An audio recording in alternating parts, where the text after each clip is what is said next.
নজর রাখবো দক্ষিণ চব্বিশ পরগনার দিকে।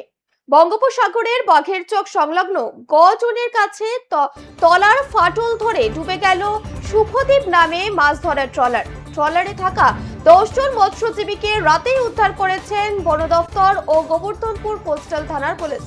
প্রাথমিকভাবে জানা গিয়েছে, ট্রলারের তলায় ফাটল দেখা দেওয়ায় ভিতরে জল ঢুকতে শুরু করে। বিপদের খবর পেয়ে প্রশাসনের পাশাপাশি বন দফতর ও পুলিশ ঘটনাস্থলে পৌঁছে উদ্ধার কাজ শুরু করে।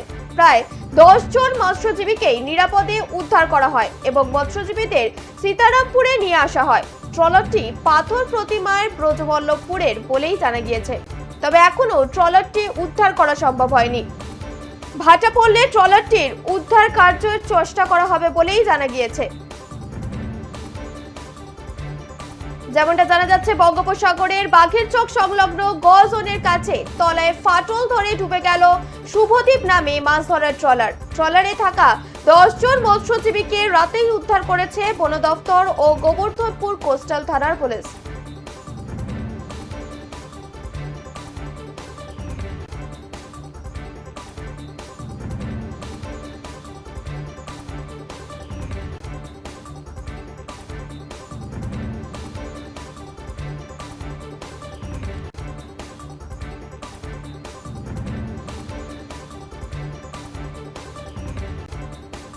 আপনাদের আবারও একবার জানিয়ে রাখি, বঙ্গোপসাগরের বাঘের চোখ সংলগ্ন গজনের কাছে তলায় ফাটল ধরে ডুবে গেল শুভদ্বীপ নামে মাছ ধরার ট্রলার। ট্রলারে থাকা 10 জন মৎস্যজীবীকে রাতেই উদ্ধার করেছে বন দফতর ও গোবর্ধনপুর কোস্টাল থানার পুলিশ।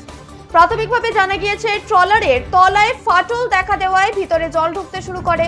বিপদের খবর পেয়ে প্রশাসনের পাশাপাশি বন দফতর ও পুলিশ ঘটনাস্থলে পৌঁছে উদ্ধার কাজ শুরু করে।